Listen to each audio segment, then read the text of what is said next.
Stories That Work. I'm your host, Deacon Adam Roberts, coming to you live from Alaska. Normally, I'm in my studio in Tennessee, but I'm up in Alaska for the weekend, leading a retreat out here at St. Herman's in Wasilla, Alaska. And I woke up and it was pitch black at 8 a.m. A little adjustment, just a little adjustment, but I can tell it's starting to get light. And I've been told they have a beautiful chapel out here in the hills, and I've told I'll be able to see that once the sun comes up. So, Father Michael, thanks for coming on. Oh, I'm bringing you up right now. And there we go. Hi, Father Michael. Okay, I'm live.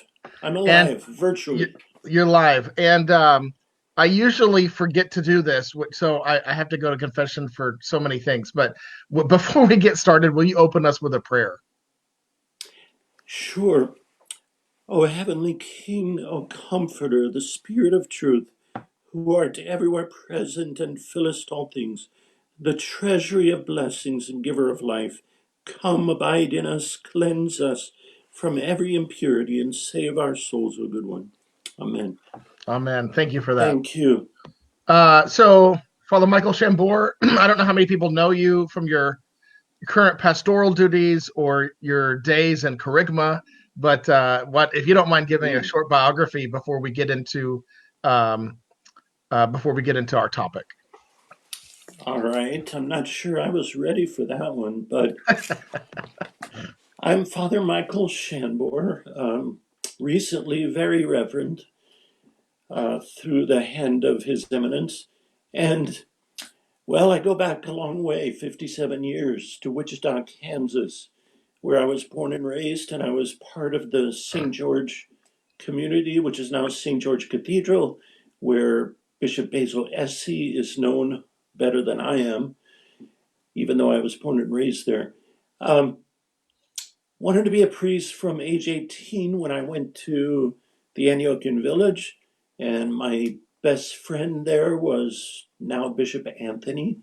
We started writing songs for the kids, and that eventually became Kerygma, along with Father Patrick Kinder, and help from Father Gordon Walker of blessed memory. I have since lost my good singing voice, but I do my best. So I couldn't be back in Kerygma. Well, I love to write, and I wrote a book called Know the Faith, a handbook for Orthodox Christians and inquirers, and that's been pretty popular. Do you have a Well copy? received. Do you have a copy there?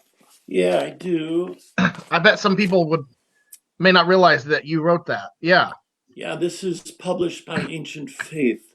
So it's basically a catechism, if you will, but a little bit different from other catechisms because it does a lot more compare and contrast with Roman Catholic and Protestant theology. But it's very accessible, pretty easy to read, and it's a topical thing. So it starts with the topic of the church and grace and salvation and even what am I thinking? Even I can't think of it. It's right here, justification by faith. That's what I wanted to say. And he goes through different things, tradition, scripture, and Eucharist, and priesthood, and confession and repentance. And it gives a tremendous amount of scriptural references along with references from the Holy Fathers. So it's a very good reference for priests and for lay people. And it's available from Ancient Faith. That's correct. So you've written another book, and if I understand correctly, you said that you've tested this considerably before you went to publish it. So how do you want to introduce this? I don't know. This is your time, so I want to make the best use of it because we've only got about 20 minutes. So take us away. Well, I'm pretty verbose, so I'll try to be concise. This is the Good Samaritan, a children's catechism. It's an Orthodox children's catechism, and it's, I believe, the first of its kind, because it's not a picture book. It does have pictures, and it has beautiful pictures, as a matter of fact, but it is a complete catechism for young people, primarily ages 6 to 12. But I do believe that it would be very good for teenagers, and I've had adults read it and gain a whole bunch of knowledge.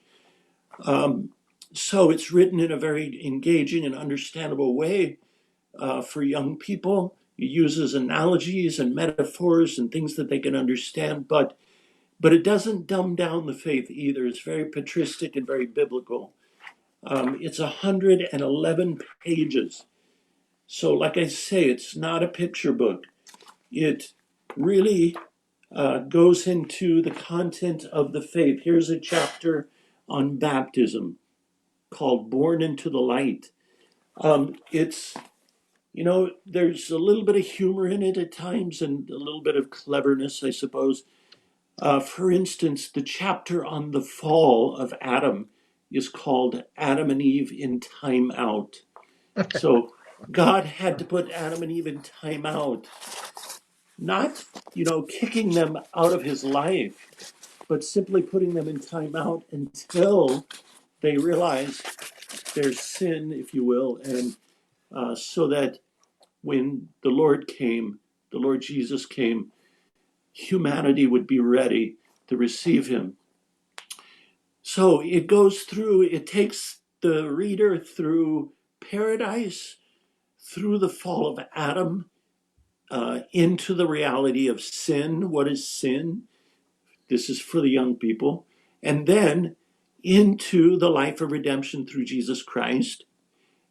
And then into the church where we encounter holy tradition.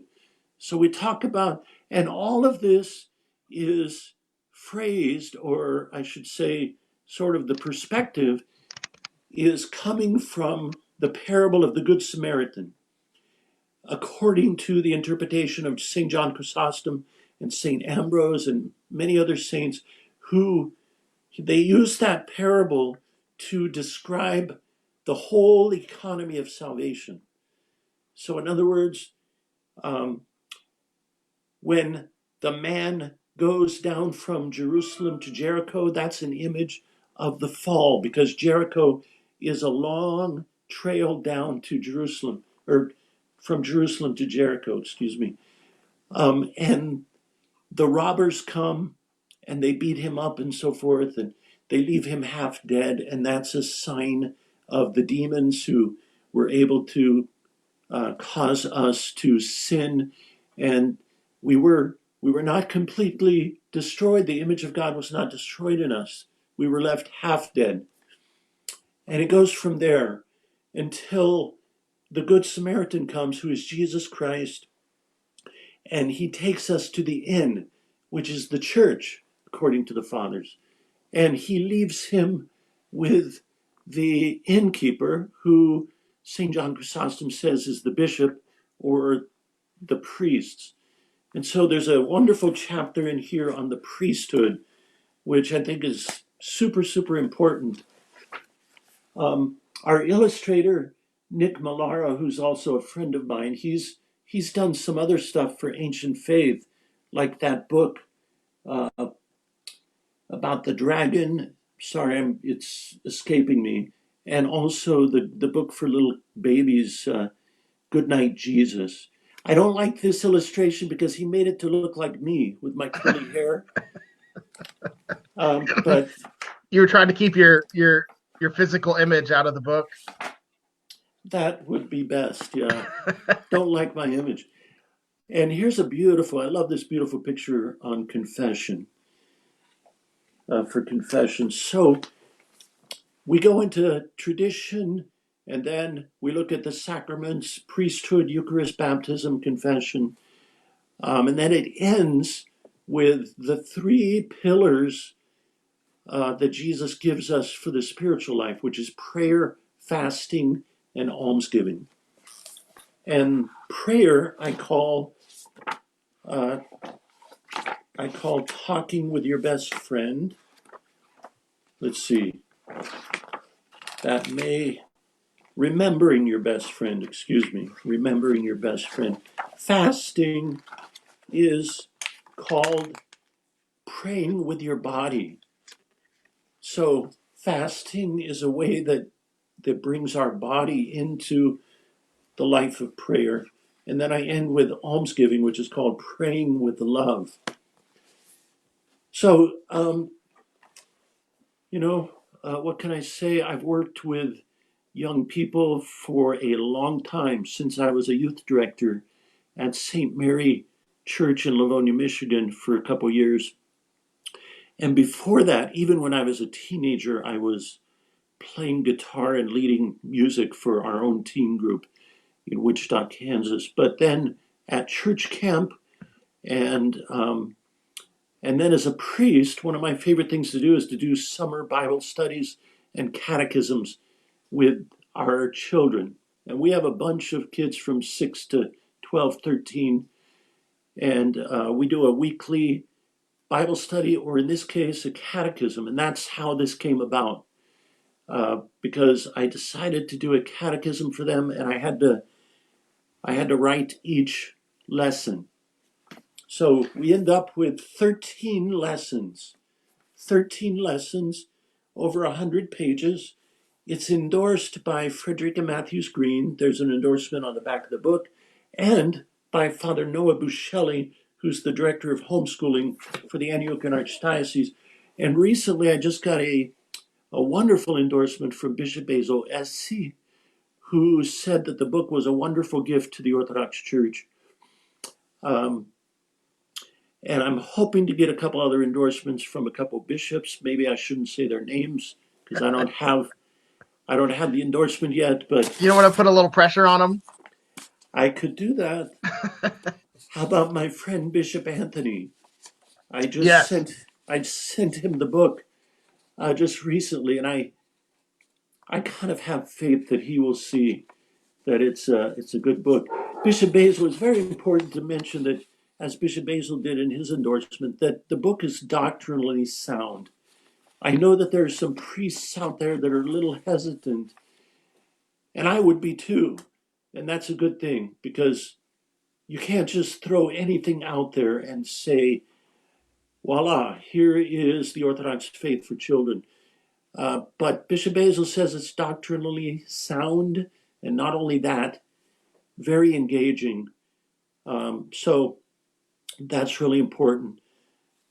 If you don't mind, I'd love to hear more about the mechanics of your summer catechism. Almost every church I know, the kids disappear for the summer. Um, and Not our so, kids. yeah, so I think the mechanics of that would be fascinating to our viewers. Of what did it look like? How did you know there was interest in doing something over the summer? When most of our programs are taking a break. What day of the week? What time? How long? Uh-huh. Just take us through that if you don't mind. Okay, well, I think one of the keys is that after the catechism or Bible study, and we did it on a Tuesday morning, so the kids are out of school. But the key is that after the study, we go bowling. So that's kind of an incentive. But also the way I do it is pretty fast paced and engaging. I read the text, I start asking questions, and I have little certificates that I pass out. When they answer a question correctly, I give them points. So I have certificates with a 100, 300, and 500 points. And, they get excited about the points. They want to get as many points as they can. The points are actually worth something, because at the end of the weekly study, I go to the dollar store, I buy a bunch of junk, and the kids get to redeem their points for the toys and the different things that I get from the dollar store. So I first did this in Livonia, Michigan, and I was younger back then and probably had more energy. I used a revolving chair and I put the kids around me, and I used to swing around that chair, and I would do things to keep them awake. I would have them do a like this when I went around with the chair. Um, but I'm asking them questions. I'm giving them points. They have to raise their hand to get a point, and so it's a lot of fun. It doesn't have to be boring. So I do that with Bible study, and then I realized that the kids really needed a comprehensive understanding of our Orthodox faith. So I did it also with the catechism, and it went over really well. And so, we go bowling afterwards. Sometimes we have pizza if it's not a fasting period. And it can be done anytime, doesn't have to be done in the summer. But for me, when the kids were out of school, that's that was the most opportune time to do it. I think it's interesting that you said you went for about 13 weeks. Uh, well, I didn't. I usually go for about 8 weeks. So we did the Okay. catechism in two different summers. And did you find that, I would guess with summer vacations and schedules, there might be a number of families that can't make it every week, but that doesn't, because of how topical it is, your approach works for family schedules adjusting throughout the summer. Yeah, you just keep going. Yeah. Um, but there's a lot of different ways to use this.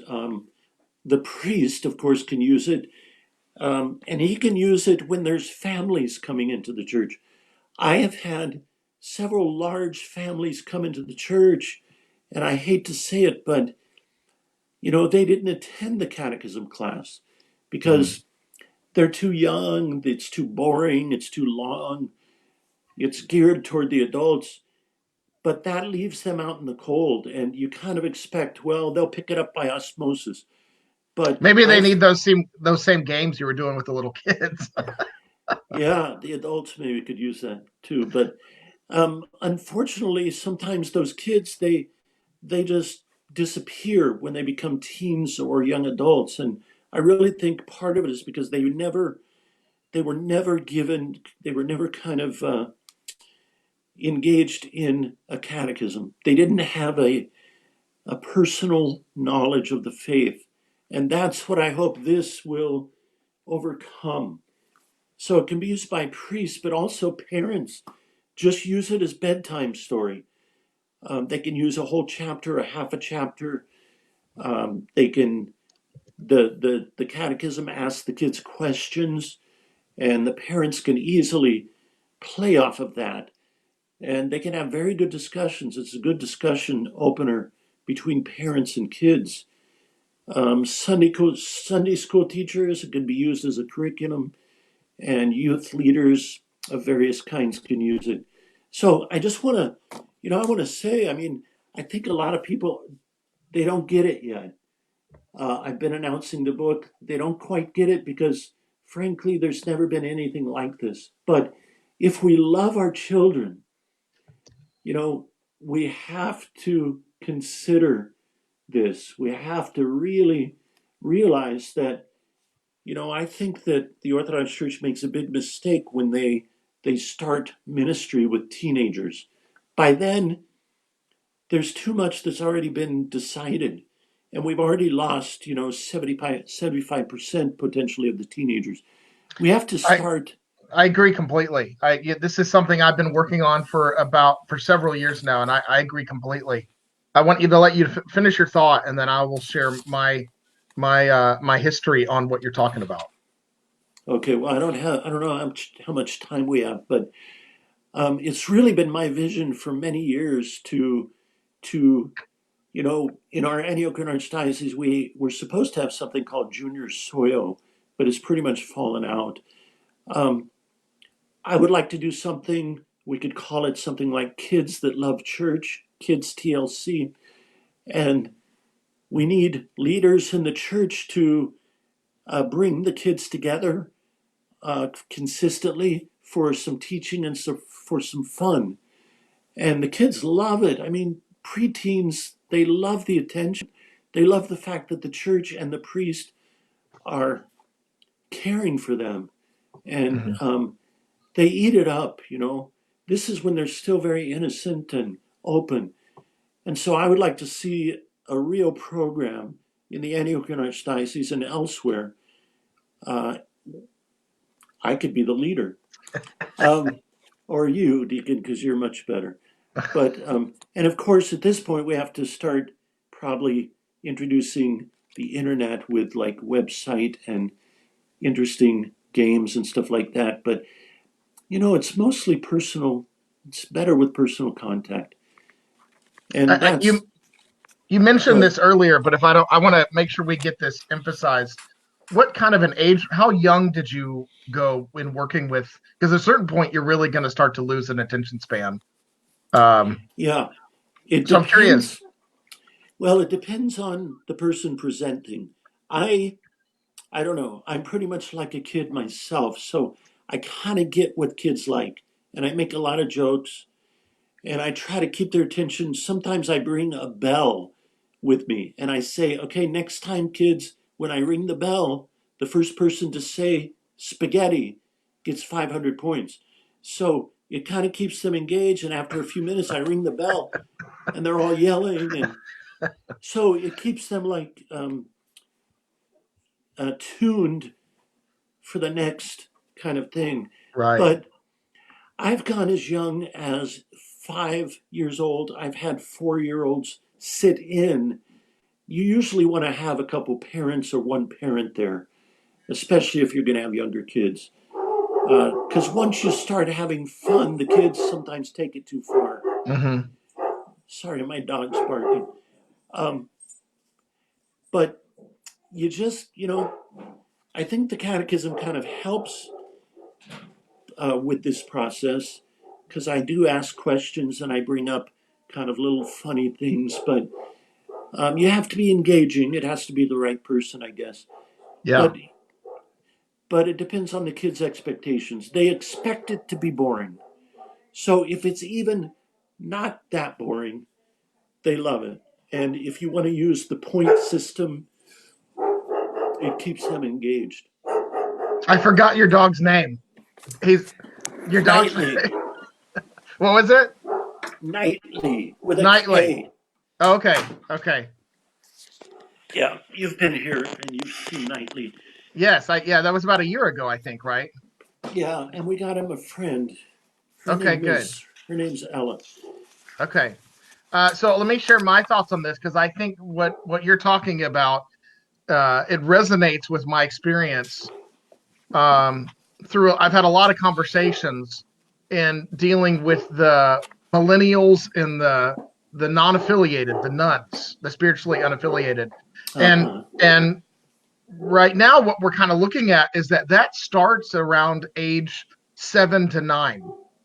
That right around that time that the church says they start to become aware of good and evil and are about ready for confession. What happens with a lot of them is that a deep question develops and they can't even really articulate it at that age often.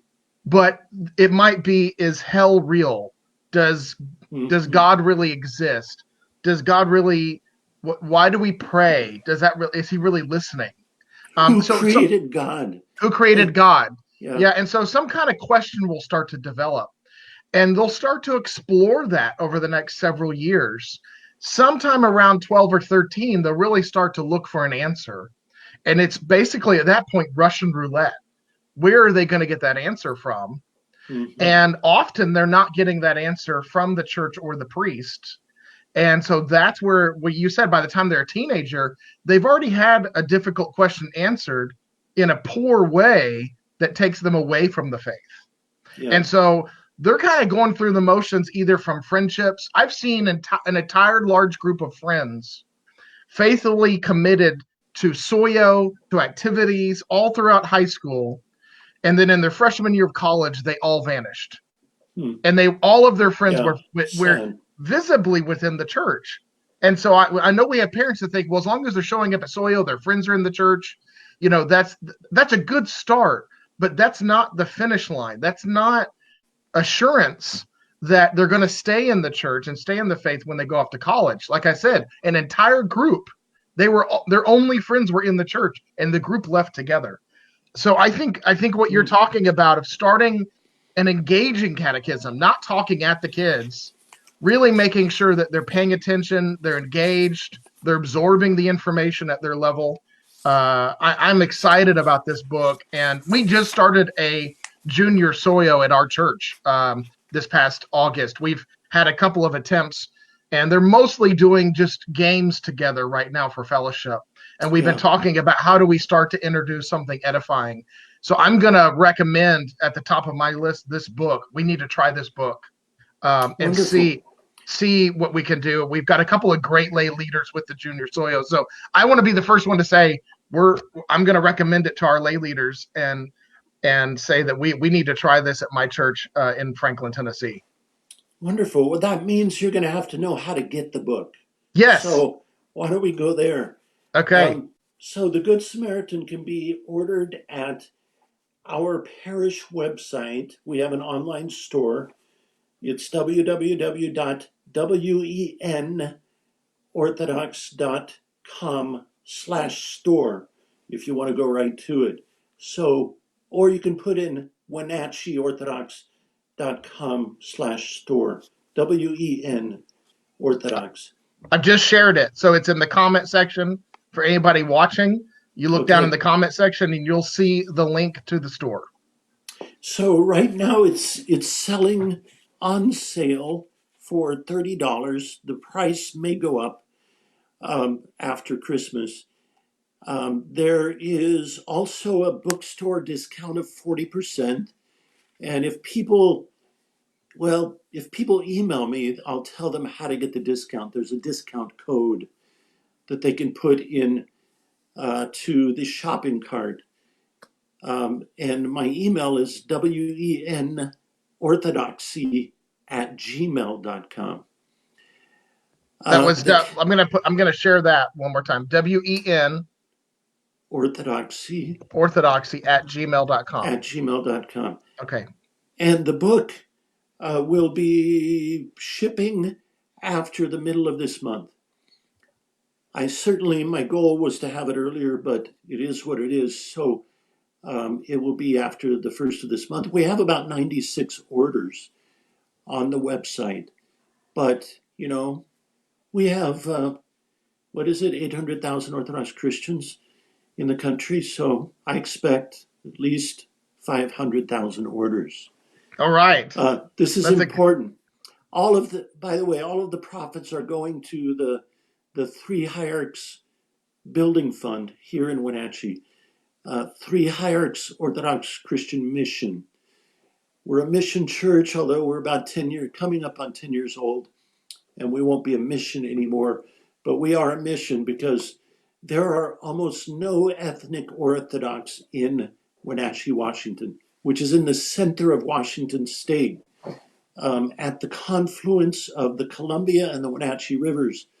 It's a beautiful area with hills and mountains, and it's a recreational mecca with anything you can do on the water. There's skiing in the winter, there's camping, hiking, fishing, biking. A great place to be. And we started with about 12 people and we have about 80. Uh, but it's difficult because here, Orthodoxy is just almost might as well be a unicorn. It's like just something people have never heard of. One guy asked me, he said, "Didn't that start in Oxford, England?" mm. Well, no, not really. But they don't really get it. But despite that, we have the most friendly and wonderful community, and we're growing every year. So I see that a guy named Kenny Scott just ordered the book. Oh, Kenny, he's yeah. Every church needs a Kenny. Kenny is awesome. He's Yeah. been on here a couple of times. He has developed the most comprehensive visitors uh, guideline reception that I've seen at any church ever, with a detailed welcome packet and all sorts of stuff. And Kenny was Oh, also a part cool. of our digital evangelism conference. He spoke on Facebook, so I'm excited that he's ordered a copy. That makes I have a question about ordering a copy. I'm Yes. at $30 a head, just so we are prepared. Are we ordering one for every child? Just the teacher needs one. Um, what do you Well, what are you envisioning? I don't think parents need to order one for every child unless they're inspired to do so. Uh, But one per household, maybe. yeah, I mean, at least one per household. You Um, shifted. We need to fix your camera. It's very artistic, but I only see half your face. is that right? Okay. Yeah, it was very cinematic. Like the icon of Christ of Sinai, Yes. one different eyes. Yeah. Um, yeah, I mean, order away, order as much as you think will be beneficial. Of course, bookstores, we do ask that the bookstore order five or more for the 40% discount. The 40% discount brings it down to $18. And if bookstores want to sell it for less, like our bookstore does not make profit, um, they could sell it for $20 to their people. Um, I just think every household should have one. And as the kids reach a certain age, they should read it, or it should be read to them. And several times, really over the years, because it takes a while to assimilate all of this.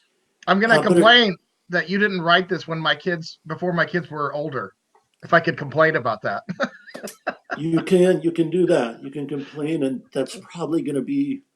I'm the Lord's probably going to tell me that at the judgment. But I'm only 57. I've just I'm just maturing. So I couldn't write it earlier. Actually, it's been in process for 5 or 6 years, uh, and I've been writing it for that long. But I was having trouble finding an artist, not Hmm. because they're not out there, and maybe just because I didn't contact some, but it's just something I hadn't done before. And frankly, I didn't want to have to pay them. But in the end, I did pay Nicholas Malara. He is a friend from Spokane from when I was a priest there.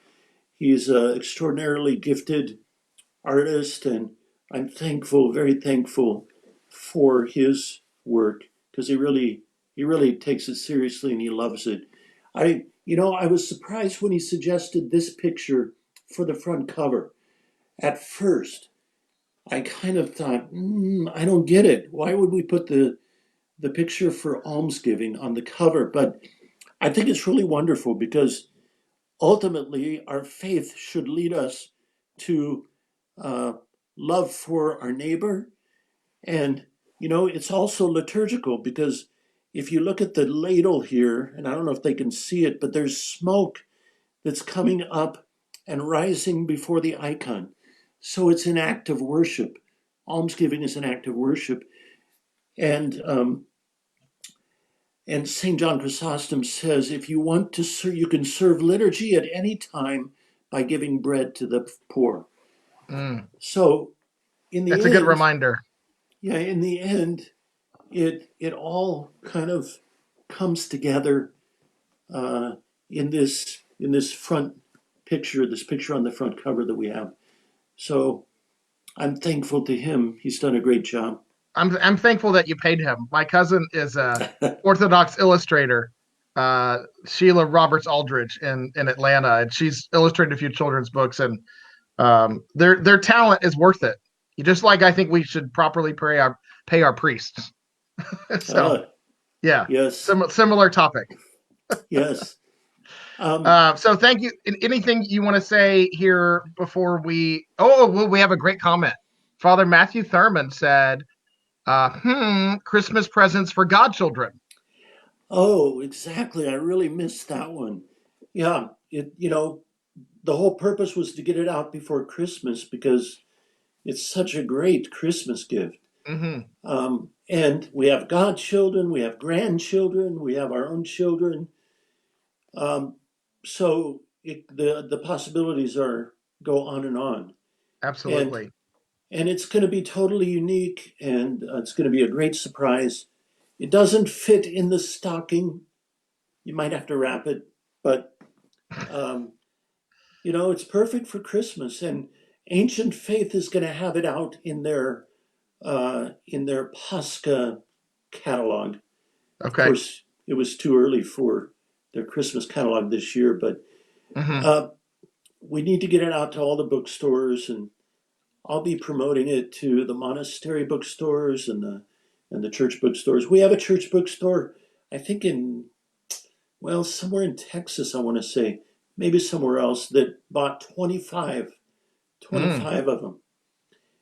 And I think they're going to fly off the shelves. So there's nothing, like I say, I have to say again, there's nothing like it that I know of in the Orthodox world.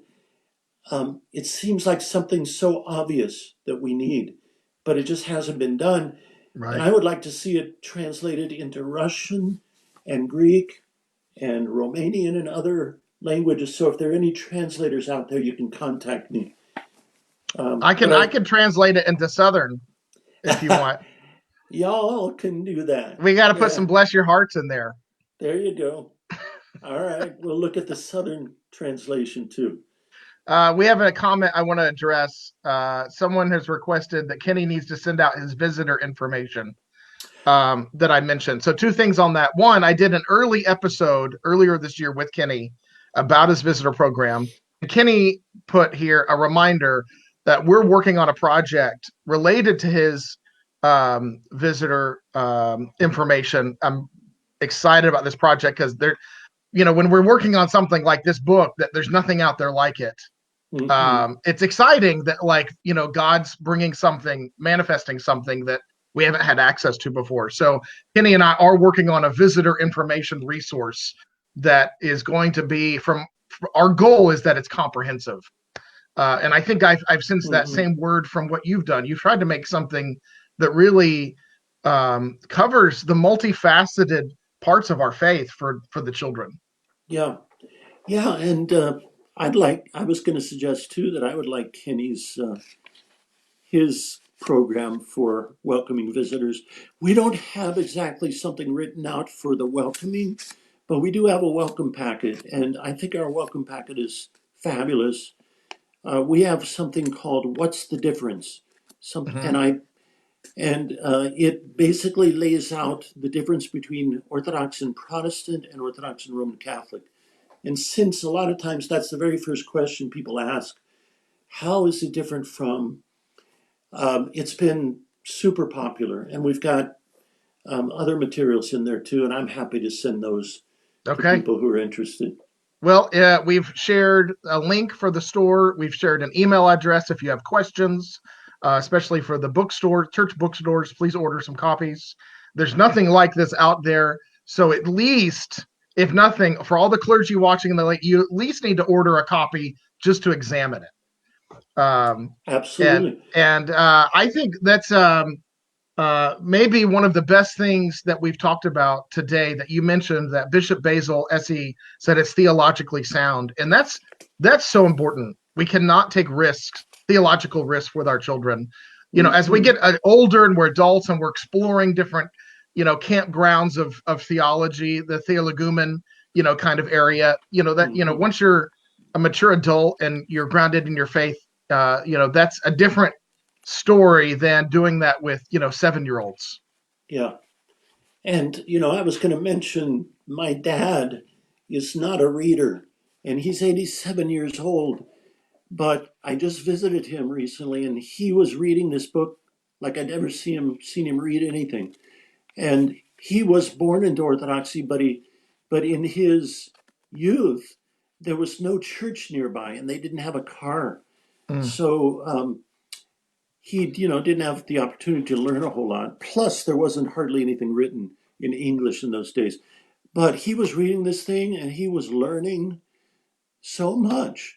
So, and I've had another adult read it uh, and told me they learned a lot. So I really, I think that it's gonna affect a lot of people. Well, Uh, it's going to be featured on this past summer. I launched a new website, orthodoxparenting.com, where we're trying to gather nice. all of the English speaking Orthodox resources and on parenting. So we're about to post this episode and this book with a link to the store.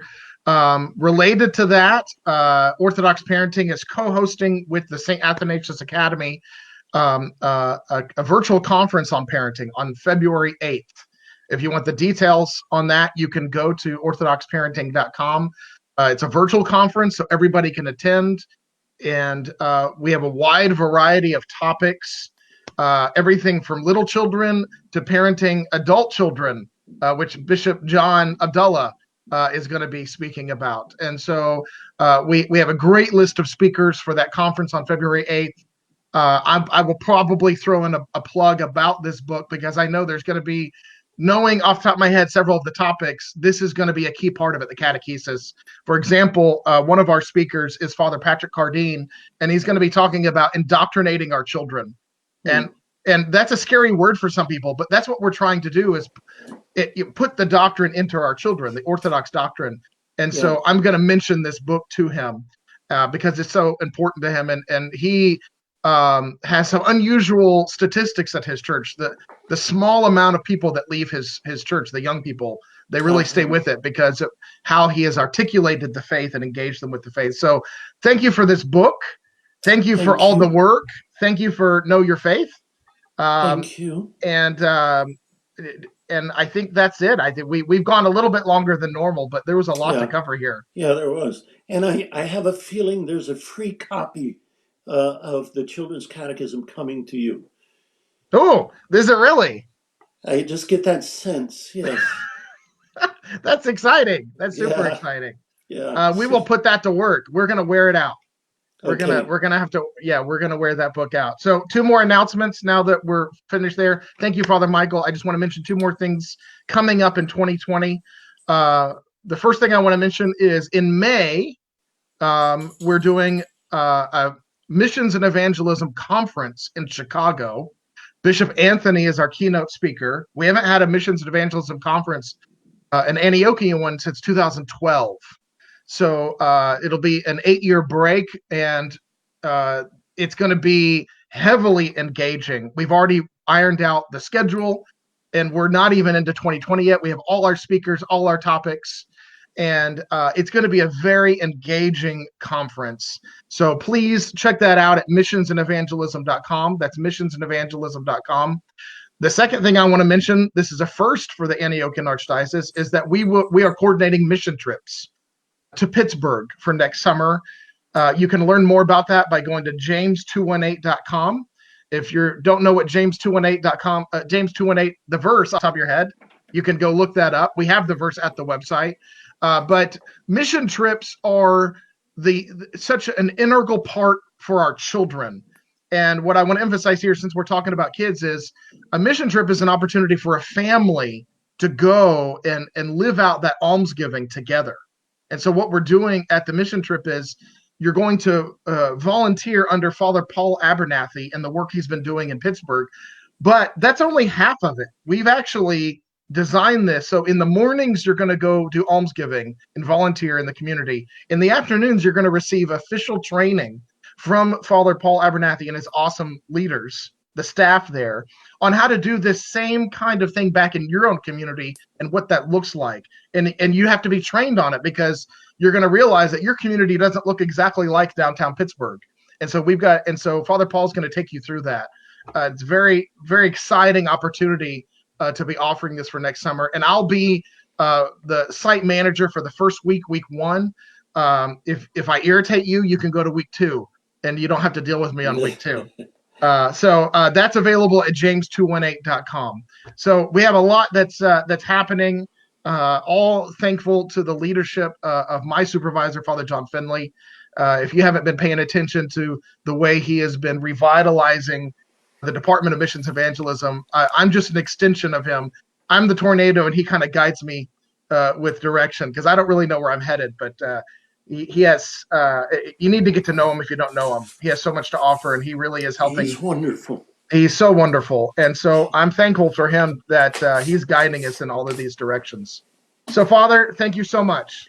Thank you for what you do. It's really, creating a lot of enthusiasm for the faith. We do. We need some deep enthusiasm for the faith, and we need it to be contagious. Absolutely.